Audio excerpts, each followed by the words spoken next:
সিদ্ধাৰ্থ, মই জুবিনে কৈছোঁ। তই বুজিব লাগিছিল, মই কলিজাৰে লিখা গানবোৰ, মোৰ কণ্ঠৰে নিগৰা সুৰবোৰৰ ৰং ৰঙা আছিল আৰু তোৰ হিচাপৰ চিয়াহীবোৰৰ ৰং নীলা আছিল। ৰঙা নীলাতকৈ তীব্ৰ মোৰ সুদীৰ্ঘ জীৱনৰ পৰিশ্ৰম মানুহৰ বাবে আৰু তোৰ বিলাসী উপাৰ্জন। চাহ চাহ, তোৰ হাতৰ তলুৱাৰ গৰম তেজবোৰ এতিয়া দেখোন চেঁচা পৰি জঠৰ হৈছে। এটা সময় আছিল মোৰ কাষলৈ অহা মানুহবোৰৰ তই গতিয়াই দিছিলি। এতিয়াতো তোৰ কাষত কোনো নাই। দিনতে চাগে ৰাতিৰ দৰে অন্ধকাৰ দেখিছ ন?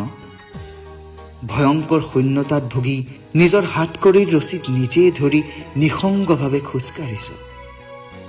পুলিচো নাই তোৰ কাষত। এতিয়া বাৰু তোৰ বুকুখন ধক ধককৈ কঁপিছেনে? ঘামত ভিজিছেনে দেহ?